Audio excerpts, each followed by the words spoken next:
মানবতাকে আমরা আগামী দিনে সমাজের পেশা দেখতে চাই। আমাদের পাশে ছিলেন সমস্ত নেতা কর্মীদের, আমরা আমার জনগণের সাথে ছিলেন, তিনি আমাদের সহযোগিতা করেছেন। সে আমাদের আজহারুল ইসলাম মানবতাকে আমরা যে আমাদের যে কমিটিটা ছিল গত 22 সালে বিভিন্ন ওয়ার্ডে 31 সদস্য বিশিষ্ট কমিটি, একটা ওয়ার্ডে 5,000 7,000 করে লোক আছে মিনিমাম। সেখান থেকে আমরা বিগত দিনে 31 বেশি সদস্য কমিটি করতে গিয়ে অনেক চিন্তিত হয়েছি, অনেক রিকোয়েস্ট করেছি সভাপতি দেওয়ার জন্য, সেক্রেটারি দেওয়ার জন্য, তারা আসে না। বিগত দিনে তারা আওয়ামী লীগ জাতীয় পার্টি এমপিতে লুঙ্গি নিচে থেকে রাজনীতি করেছে। এখন বর্তমানে সে বিএনপি করার জন্য, বিএনপি নেতা সাজার জন্য বিভিন্ন নেতাদের পিছনে ঘুরছে।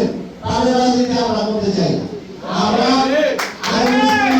নেতৃত্বে ছিলাম এবং ভবিষ্যতে থাকবো।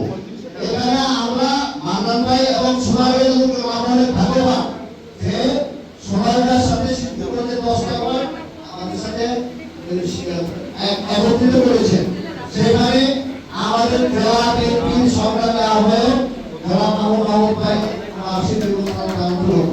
উনি আমাদের সাথে বিগত দিনে ছিলেন। আশা করি আগামীতেও উনি আমাদের সাথে থাকবেন এবং আমরা ভবিষ্যতে ওনার সাথে আবার থাকবো। আমরা মান্নান ভাই ইতিমধ্যে পিডিএস কেস পরীক্ষায় উত্তীর্ণ হয়েছেন, জনাব তারেক রহমানের কাছে, খালেদা জিয়ার কাছে উনি উত্তীর্ণ হয়েছেন। আগামী ফাইনাল পরীক্ষা আমরা আশা করি ইপি টেস্টে এবং টেস্ট পরীক্ষায় সর্বোচ্চ মার্ক পেয়ে উত্তীর্ণ হয়ে এগিয়ে আছেন এবং ফাইনাল পরীক্ষায় উত্তীর্ণ হবেন।